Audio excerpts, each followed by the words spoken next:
Assalamualaikum dear students. Today we are going to start chapter number 10. Its name is acid, bases and salts. Acid, bases and salts, ये हमारा new chapter है। सबसे पहले हम लोगों ने इसका इंट्रोडक्शन देखना है। अब हम लोग इसका पॉइंट नंबर 1 डिस्कस कर लेते हैं। Acid, bases and salts are three distinct classes in which almost all the organic and inorganic compounds are classified. Acid, bases and salts तीन मुख्तलिफ इकसाम हैं जिनमें तकरीबन तमाम ऑर्गेनिक और इनऑर्गेनिक कंपाउंड में ये तकसीम हुई हैं। ठीक है, सबसे पहले हम लोगों को अब देखना है कि कंपाउंड की डेफिनेशन क्या है। ठीक है, और इसकी कितनी टाइप्स होती हैं। कंपाउंड की डेफिनेशन को देख लेते हैं। A compound is a substance formed when two or more chemical elements are chemically bonded together. इसके एग्जाम्पल को भी देख लेते हैं। Pure water is a compound made from two elements hydrogen and oxygen. The ratio of hydrogen to oxygen is 1 in water is always 2:1. Each molecule of water contains 2 hydrogen atoms bonded to a single oxygen atom.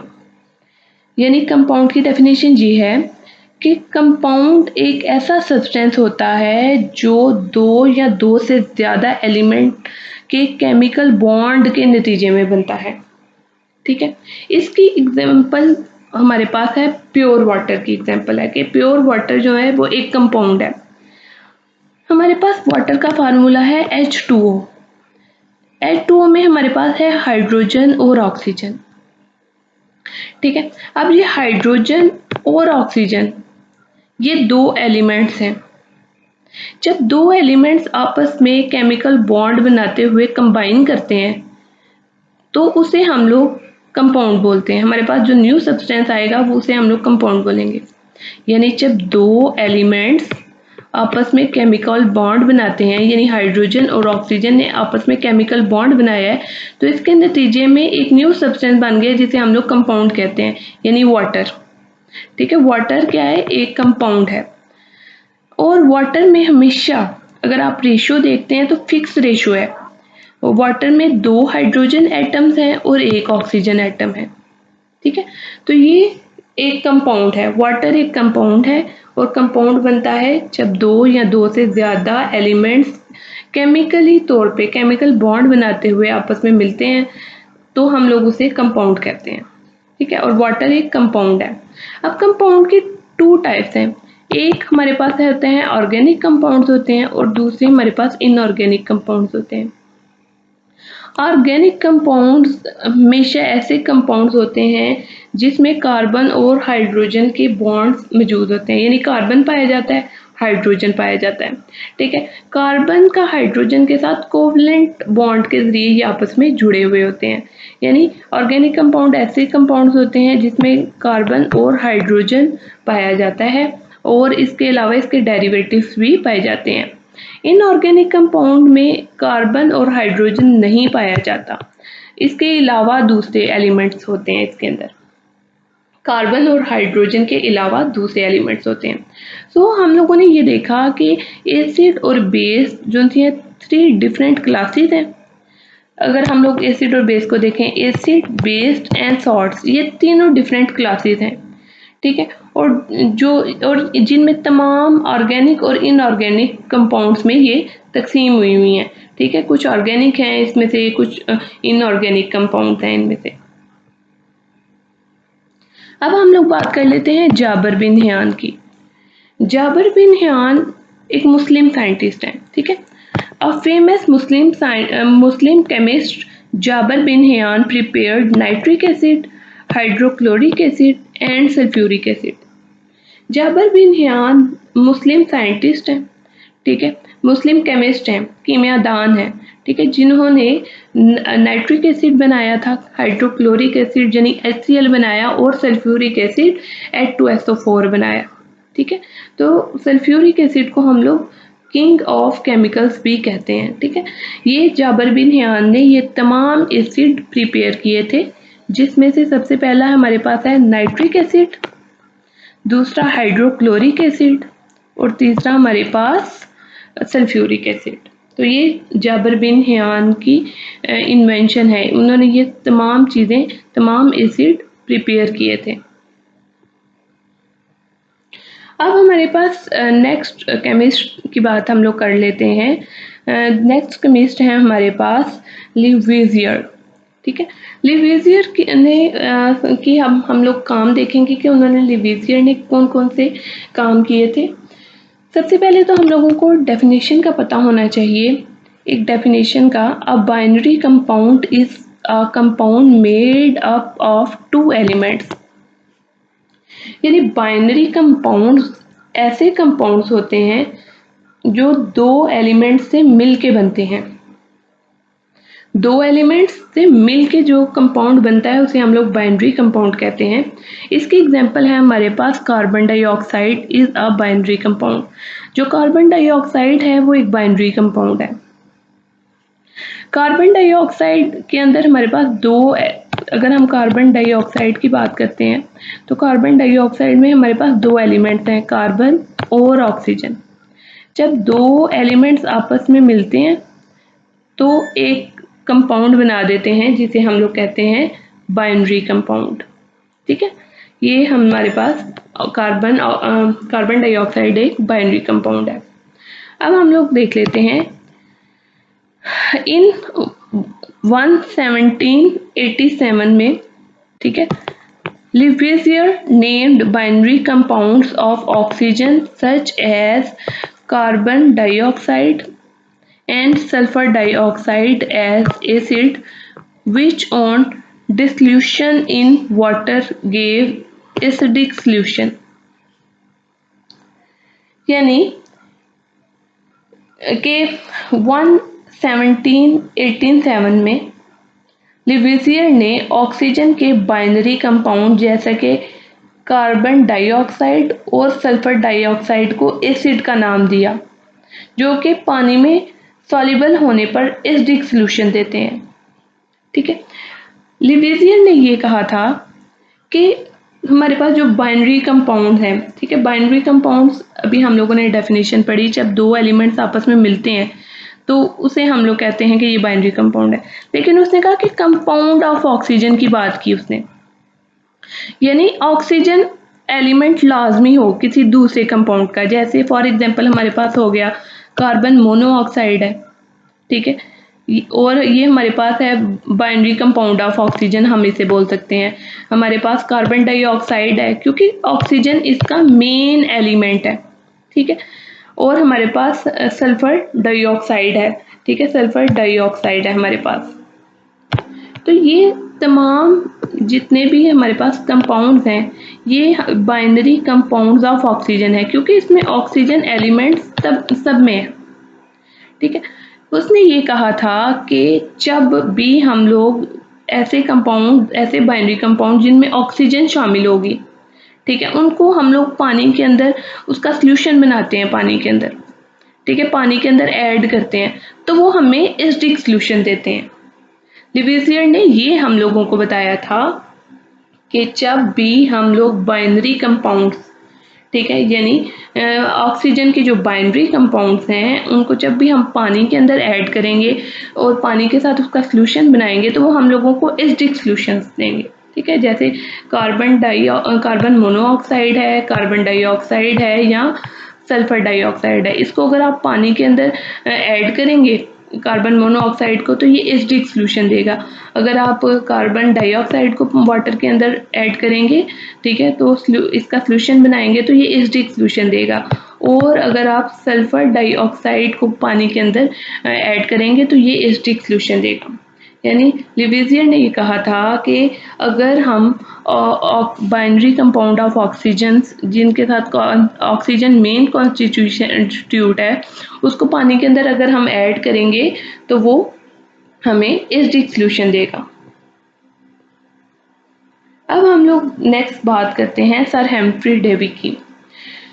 Sir Humphry Davy, later on in 1815 Sir Humphrey Davy discovered that there are certain acids which are without oxygen HCl later on यानी उसके बाद 1815 में sir Humphry Davy ने दरियाफ्त किया कि कुछ acid ऐसे भी हैं जिनमें ऑक्सीजन मौजूद नहीं होती लेकिन वो एसिड होते हैं, जैसे कि HCl। ठीक है, समझ आ गई आपको? Davy proved the presence of hydrogen as the main constituent of all acid। यानी सर हेम्फ्री डेवी ने ये कहा था कि हाइड्रोजन मेन एलिमेंट है, ठीक है, मेन जुज है, जो कि तमाम जितने भी एसिड्स हैं उन तमाम में हाइड्रोजन लाजमी तौर पे पाया जाएगा। It was also discovered that all water-soluble metallic oxides turn red litmus paper blue, which is a characteristic of bases। यानी सबसे पहले हम लोग देख लेते हैं मेटेलिक ऑक्साइड्स क्या होते हैं। मेटेलिक ऑक्साइड्स और मेटल बाउंडेड विद ऑक्सीजन, यानी कोई भी मेटल अगर वो ऑक्सीजन के साथ अटैच होगा केमिकल बॉन्ड बनाते हुए तो उसे हम लोग कहते हैं मेटेलिक ऑक्साइड। जैसे हमारे पास मेटेलिक ऑक्साइड में आ जाता है मैग्नीशियम ऑक्साइड, ठीक है, और ये हमारे पास है मेटेलिक ऑक्साइड की, ये हमारे पास एग्जांपल है।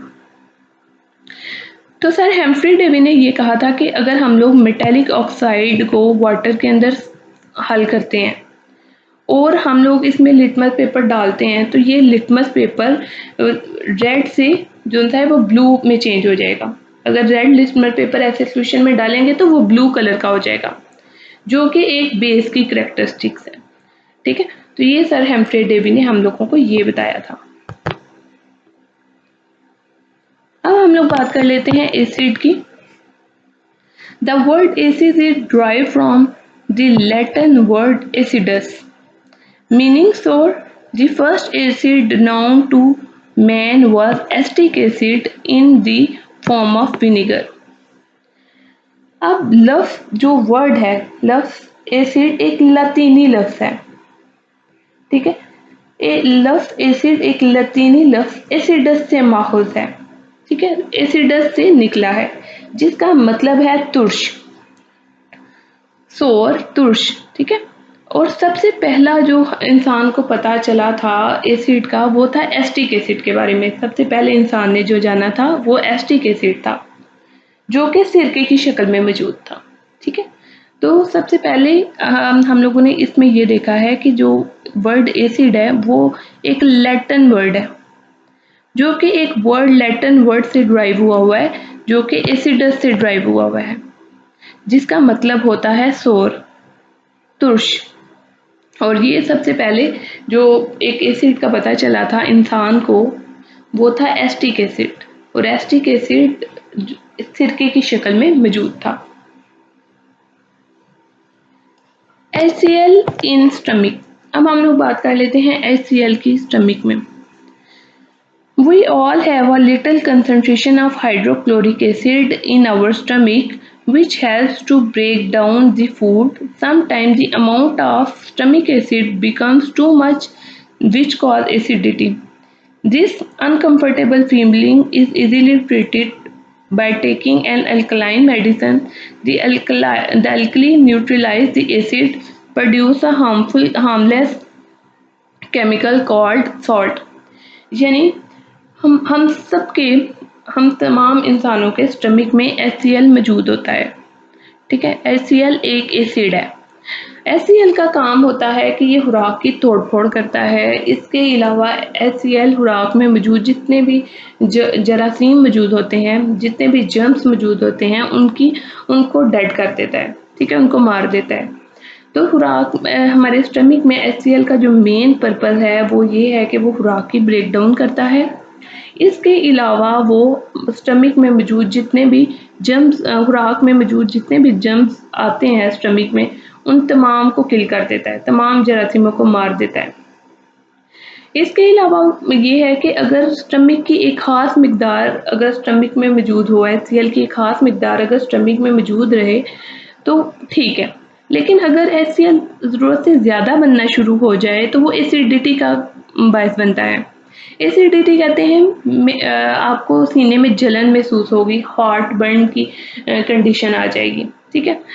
सीने में जलन महसूस होती है तो वो तब होती है जब HCl ज़रूरत से ज़्यादा सिक्रीट हो रहा होता है, ठीक है। अब हम लोग इस फीलिंग्स को, ये जो सी एसिडिटी की फीलिंग है, इसको हम लोग कोई भी अल्कलाइन मेडिसिन लेके तो हम लोग उसको ठीक कर सकते हैं। जैसे अल्कलाइन मेडिसिन में हमारे पास आ जाती है मिल्क ऑफ मैग्नीशिया, एक मेडिसिन है, यानी मिल्क ऑफ मैग्नीशिया को आप लोग, वो अल्कलाइन मेडिसिन है, ठीक है, या सिरप की फॉर्म में मौजूद होता है मिल्क ऑफ मैग्नीशिया, उसको आप लोग लें तो एसिडिटी बिल्कुल ठीक हो जाती है।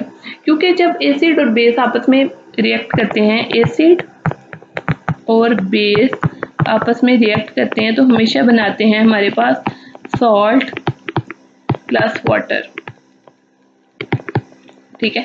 हमारे पास स्टमक में हमारे पाच एसिड मौजूद है, यानी HCl मौजूद है। अगर आप लोग इस पे अल्कलाइन मेडिसिन, यानी कोई भी मेडिसिन जिसमें OH मौजूद हो, ठीक है, वो लेते हैं तो वो आपस में रिएक्ट करके हमारे पास नॉर्मल सॉल्ट बना देते हैं और साथ में हमारे पास वाटर बना देते हैं, और सॉल्ट जो है वो इतना हार्मफुल नहीं होता है।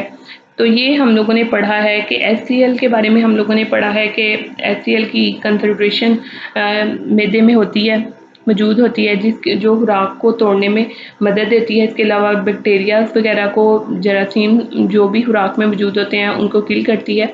अगर स्टमक में HCl की ज़रूरत से ज़्यादा मिकदार स्प्रीट होना शुरू हो जाए तो वो एसिडिटी का बायस बनती है, जिसको हम लोग कोई भी अल्कलाइन मेडिसिन लेके दूर कर सकते हैं। जैसे मैंने आपको अल्कलाइन मेडिसिन का बारे में बताया कि अल्कलाइन मेडिसिन में हम लोग मिल्क ऑफ मैग्नीशिया का सिरप ले सकते हैं, और जब जिसकी वजह से वो एसिड और बेस जब आपस में रिएक्ट करते हैं तो वो हमारे पास सॉल्ट और वाटर बना देते हैं।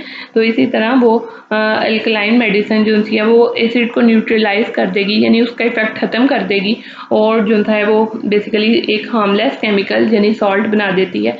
इस वजह से हम लोगों को एसिडिटी से रिलीफ मिल जाती है। Thanks for watching my video, kindly subscribe my channel.